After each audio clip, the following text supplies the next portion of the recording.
C'est la ministre des Relations internationales et responsable de la condition féminine, Martine Biron, qui a remis en main propre le prix Hector Fabre 2024 à l'organisation du Tour de l'Abitibi. Le Tour cycliste, c'est quand même un événement majeur, international. Et pour gagner ce prix-là, il faut avoir un événement ou une organisation ou un individu qui a fait rayonner le Québec sur la scène internationale. Et le Tour cycliste, vraiment, avec 55 ans d'histoire, c'est difficile de passer à côté. Et je sais que c'est un événement majeur. Et quand vous allez en France, en Suisse, en Hollande, aux Pays-Bas, je peux vous dire que tu dis le Tour cycliste d'Abitibi et les gens savent exactement de quoi on parle.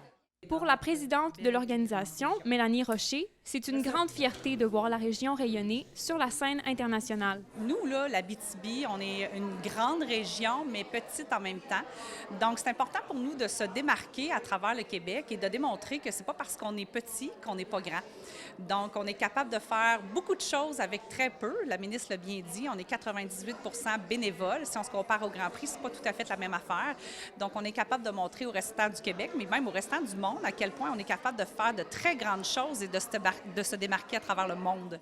L'ajout d'une première édition féminine au Tour de l'Abitibi est aussi souligné par la ministre Biron, qui y voit un pas essentiel pour que les femmes prennent leur place en cyclisme. C'est certain que pour la 55e édition, il y aura des pelotons féminins, mais ils ne seront pas aussi gros que les pelotons masculins parce qu'il n'y a pas assez de femmes qui pratiquent ce sport-là. Alors moi, je pense qu'il faut quand même faire rayonner le sport pour qu'il y ait plus de femmes qui y participent. Quant à la tenue de l'événement, le Tour de l'Abitibi revient en force avec la toute première édition féminine qui aura lieu du 11 au 14 juillet, suivie des épreuves masculines qui auront lieu du 15 au 20 juillet. Élise Tessier, RNC Nouvelles, Val-d'Or.